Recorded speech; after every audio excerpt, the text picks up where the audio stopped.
How's it going, Broncos? And welcome to the September 22nd edition of CTV News. I'm Ryan Hunter. We're starting off with last week's announcement of both Hastings College and Bryan College of Health Science collaborating with Mary Lanning Healthcare. Last week, it was announced by the new executive president of HC, Dr. Rich Lloyd, that the collaboration will help to develop a new medical and nursing program while Lloyd maintains his position as president of BCHS.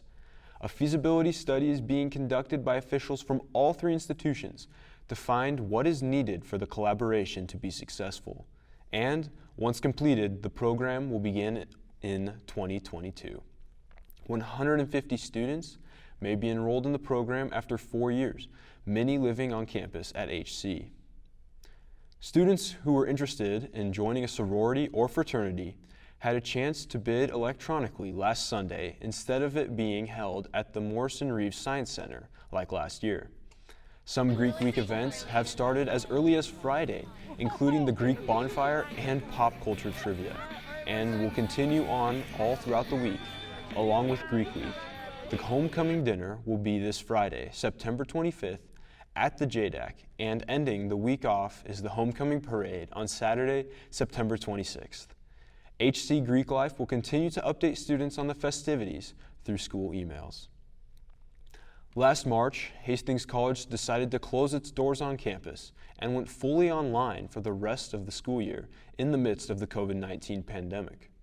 Some students who took the 2-week travel trip as part of their sophomore year at the time were quarantined for up to 14 days in Taylor Hall basement. CTV's Sage Rieger has more on the story. Obviously, I knew of it. I mean, like, before I even left, my parents were like, "Are you sure you want to do this? Is school okay with this? Do you have to wear masks?" I don't think it was taken seriously, but that's because it wasn't taken seriously everywhere. A few days into the trip that they actually mentioned that, like, we might have to go home because of it, because it had obviously just got really bad. Before the trip, we had, gotten all these directions, and, we have to try and social distance between each other and stuff like that. And that kind of took away a little bit from the trip. I think people were more worried about, are we going home, than like the amazing things we were about to do.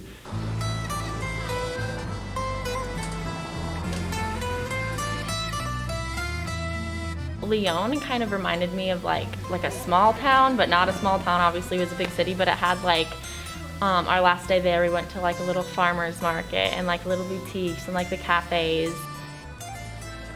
We went to Paris after that, and that was really fun. But obviously, like, in terms of tourists, obviously the Eiffel Tower, we went up, and I'm not a fan of heights, but obviously you got to do that when you're there. And obviously the food as well, it's completely different.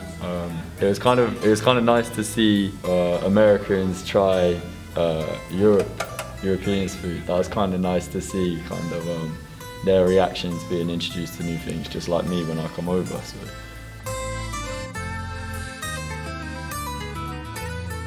The last 2 days of our trip was when COVID was really the numbers were really going up, especially in France. I was hearing it more from my family in the UK. They were kind of telling me, what would you mean, you guys might not be able to get home?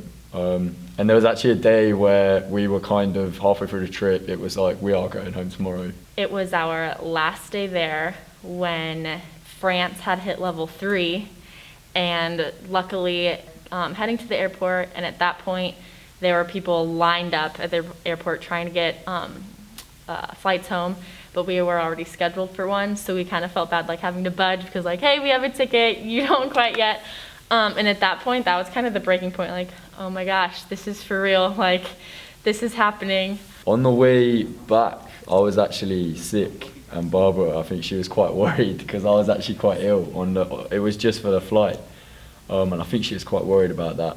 And then once it got towards the end of the trip, they told us when we get back, we're gonna have to quarantine, and either you go straight home to quarantine or you were in Taylor and quarantined. And I was originally going to be going home that next morning too. I was going to go and get as much as I could out of my dorm, and then head home. Except at that point, I think it was just I was sleep deprived, jet lagged, just not feeling great.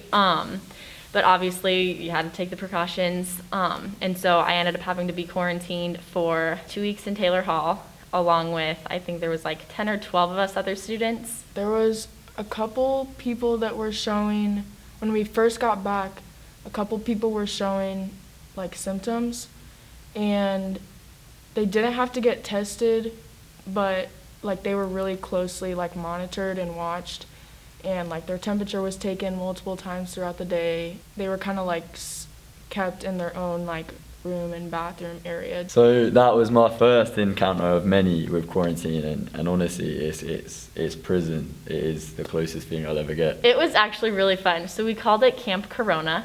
Like we could make requests, we could have like really any food we wanted. If we needed, something we wanted for showering, or I don't know, anything like that, Miss Lisa was very accommodating and would go shopping and get it for us. They had like all the beds were made with like new bedding, new sheets. There was things in the bathrooms like toothbrushes, toothpaste, and everything. And they had so much food.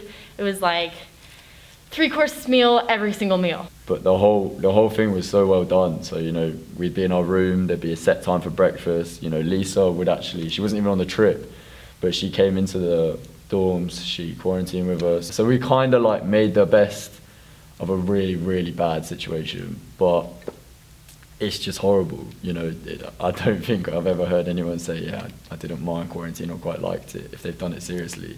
When I got back to the UK, I think I got back 2 days after I got back, my dad actually contracted it, and he was pretty bad. He was actually put in a ICC unit, so like it was quite bad for him because he's 56, and obviously like the elderly were struck quite a lot worse. So that's when it really hit home that like, wow, I know I've been doing all this quarantine stuff and like I haven't really heard about it, but then for it to be in my own house, like obviously my dad was taken to the hospital, and then everyone in my family had to quarantine again. That's when it really hit home that it was like real and like really, really, really dangerous.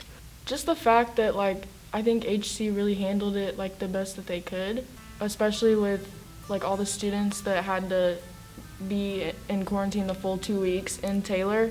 A lot of people say like, live in the moment, don't take things for granted. And I think that's super duper true, because now like this is the life that we live, and so we have to get used to it.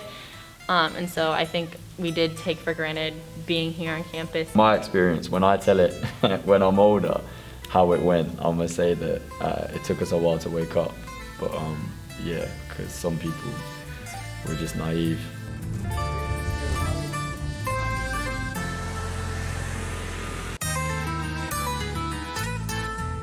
Before we go, CTV would like to announce that the collegiate newsprint this year will now be fully digital until further notice. Students can access the school newspaper either at hccollegian.com or through their iPads using the self-service app. You can learn more information about this change along with many more news stories published every Friday. CTV will also be available at hccollegian.com or through YouTube under Collegian HC every other Tuesday. And that's all we have for you today, and we thank you all for tuning in. CTV News will be back October 6th. Take care.